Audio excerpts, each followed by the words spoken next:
Assalamualaikum warahmatullahi wabarakatuh. Kembali lagi di channel Emak Saufa. Alhamdulillah di kesempatan kali ini Mak Saufa mau sharing-sharing kegiatan emak di pagi ini. Seperti biasa, Mak Saufa bangun sebelum azan subuh. Selanjutnya lanjut langsung aja ya menjalankan ibadah. Nah, setelah itu emak biasanya itu masak nasi. Nah, emak kali ini mau masak nasi yang rendah karbohidrat.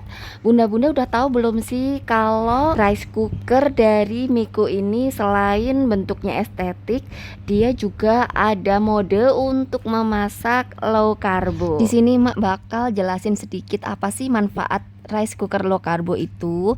Jadi kalau kita masak nasi memakai rice cooker low karbo dari Miko, tentunya kadar karbohidrat pada nasi bisa berkurang hingga 20% hanya dengan sekali tekan pada tombol di rice cooker. Jadi bisa mengurangi kandungan karbohidrat dalam nasi sehingga membantu menjaga kesehatan juga, termasuk bagi para pelaku diet yang ingin mengurangi berat badan.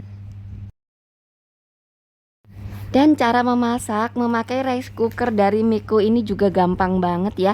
Tinggal cuci berasnya, selanjutnya masukkan ke dalam keranjang rendah karbo, dan masukkan keranjang rendah karbonya yang berisi nasi itu ke dalam panci nasi. Nah, tambahkan air ke panci nasi, tambahkan airnya itu ke garis ketinggian air yang sesuai takaran. Untuk mengoperasikan rice cooker Miko ini juga sangat mudah. Nyalakan rice cooker, tekan tombol menu selama 5 detik dan tekan untuk memilih menu low carbo rice, lalu tekan tombol mulai untuk memulai memasak. Memakai rice cooker dari Miko ini selain untuk memasak nasi, ini juga bisa untuk mengukus ya bunda ya, terus bisa untuk memasak juga.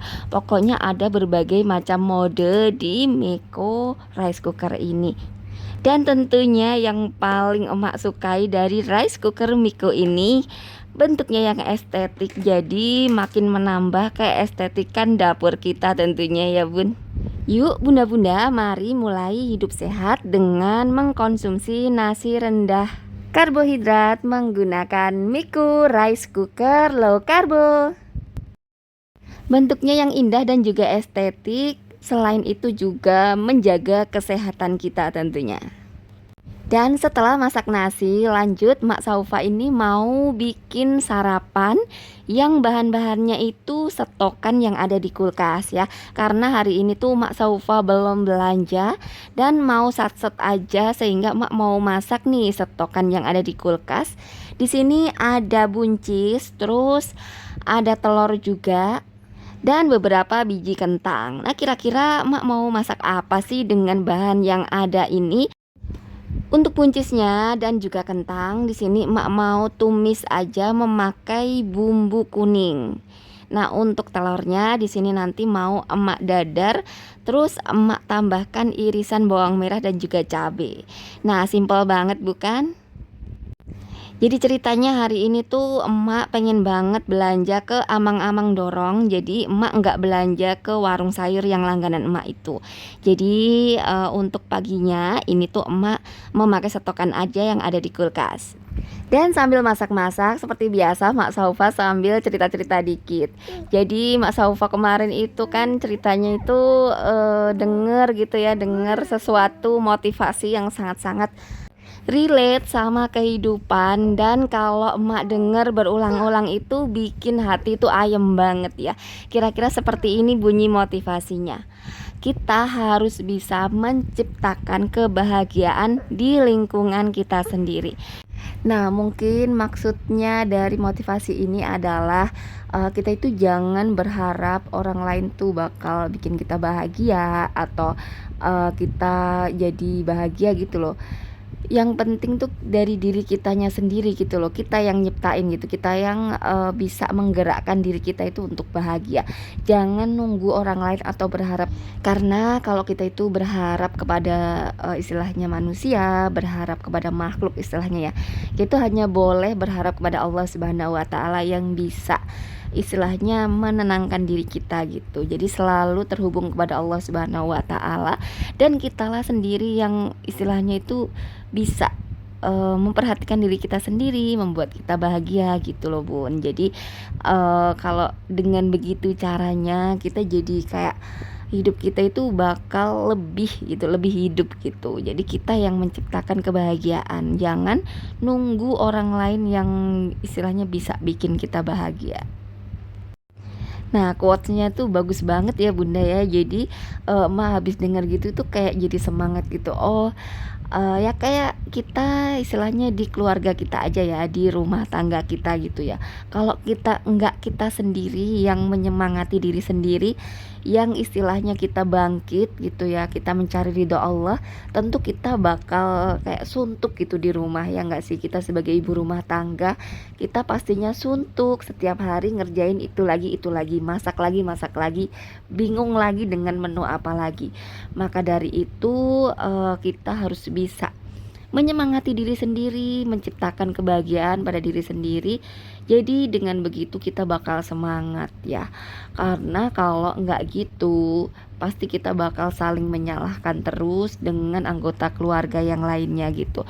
Kayak seumpama kita dari bangun tidur nih, kita ngerasa lapar gitu, ya udah kalau lapar ya kita masak, ayo berdiri belanja masak gitu kan. Nah kalau kita berharap sama orang lain, aduh enak banget sih itu masih tidur, si Ono masih tidur gitu kan, ya nggak sih Bun. Jadi dengan begitu tuh kita bakal semangat lagi kalau habis denger quotes itu, ya nggak sih.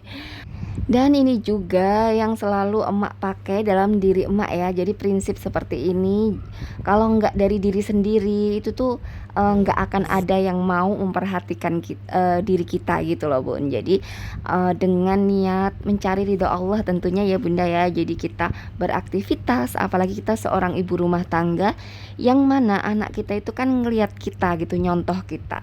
Kalau dari kitanya sendiri melempem, dari kitanya sendiri tuh lembek, ya pasti anak-anak kita bakal lembek. Sama aja kalau kita menginginkan anak kita itu pengertian, ya udah kita dahulu yang mengerti mereka. Kalau kita menginginkan suami kita baik sama kita, ya udah kita yang baik sama mereka dulu gitu. Jadi itu tuh prinsip dari emak. Emak tuh kalau seumpama mulai kecewa gitu pasti berkaca, jangan berharap sama manusia. Terus kita harus mengubah diri kita dulu dengan niat mencari ridho Allah, tentunya menjadi istri yang baik, menjadi ibu yang baik ya. Itu tuh kunci ya Bunda ya. Jadi kalau nggak gitu tuh kita pasti bakal sedih terus, kita pasti bakal kecewa karena anak begini, suami begitu. Ya pokoknya kalau kita menginginkan sesuatu, yang pertama kita lakukan adalah mengubah diri kita sendiri. Karena ya itu tadi, anak-anak mencontoh kita, anak-anak menginginkan kita tenang ya.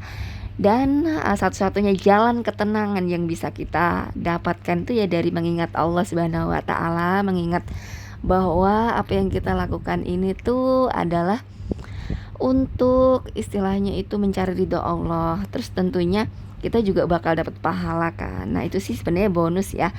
Jujur aja mak, kalau nginget-nginget itu tuh hanya bonus.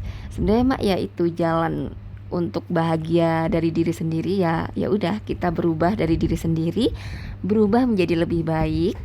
Insya Allah dengan begitu anak-anak juga bakal ngelihat kita, bakal nyontoh, meskipun nggak instan ya Bun ya, ada prosesnya. Terus kita cuman disuruh sabar aja. Kalau ada ujian, ada musibah, kita suruh sabar. Terus kalau seumpama ada rejeki, kita bersyukur gitu. Pokoknya intinya ada dua itu, kita bersabar dan kita bersyukur. Kalau kita lagi sedih kita bersabar, kalau lagi senang kita bersyukur. Udah begitu aja. Insya Allah deh kita, hidup kita bakal, kalau bahasa Jawanya itu, urip kita bakal luweh urip gitu, hidup kita akan lebih hidup gitu. Kita bisa lebih bermanfaat untuk masyarakat, kita bisa lebih bermanfaat untuk keluarga kita. Pokoknya usahakan tuh dari dalam diri kita sendiri dulu, kita bahagia, kita menjadi diri yang lebih baik gitu dari waktu ke waktu. Ya mak, ngomong kayak gini tuh bukan berarti emak udah bagus sih, belum. Jujur aja mak, kalau dengar quotes yang bagus-bagus tuh ya pertama itu ya tentunya untuk kayak diri sendiri supaya lebih semangat kayak gitu. Dan sekali lagi bukan berarti emak itu bagus, emak itu sempurna, bukan. Karena namanya manusia pasti akan ada aja kekurangannya ya. Nggak ada manusia yang sempurna, bukan. Dan tugas kita itu hanya belajar, belajar, dan belajar untuk menjadi pribadi yang lebih baik. Nah, semoga quotes yang emak sampaikan tadi tuh bisa ini ya, bisa ama bunda-bunda semua itu bisa dimaknai gitu loh bun, bisa diserap ama bunda-bunda semua ya. Jujur aja emak tuh seneng banget berbagi sesuatu yang positif gitu, dan mudah-mudahan sih bisa tersalur positifnya ke bunda-bunda semua. Oh iya, ngomong-ngomong ini tuh alhamdulillah wa syukurillah sarapan emak juga udah selesai ya. Emak sambil cerita jadi masakannya juga udah selesai juga, dan ini tuh sarapan yang simple, gampil, terus menurut emak sih enak ya. Bukankah sarapan itu ya seperlunya aja sih. Nah, ini juga emak juga mau nyiapin untuk bekal anak-anak juga. Dan demikianlah vlog emak kali ini, semoga bisa menginspirasi bunda-bunda semua dan juga bisa bermanfaat. Nah, bunda-bunda semua, terima kasih yang sudah mendukung channel Emak Saufa, terima kasih banyak. Mudah-mudahan dilancarkan rezekinya dan juga dimudahkan segala urusannya. Bunda-bunda yang kebetulan lagi sakit mudah-mudahan lekas sembuh, bunda-bunda yang kena ujian semoga ditambahkan kesabarannya, dikuatkan, dan mudah-mudahan diberi pahala yang berlimpah ya atas kesabarannya. Nah, bunda-bunda semua pokoknya ayo semangat terus menjadi pribadi yang lebih baik dari sebelumnya, dari waktu ke waktu. Mak Saufa juga mohon maaf apabila salah-salah kata ya. Mohon maaf ada salah-salah apabila Mak lagi istilahnya ngasih tutor itu ada yang salah. Mohon dimaafkan dan boleh komen di kolom komentar. Terima kasih bunda-bunda dan wassalamualaikum warahmatullahi wabarakatuh.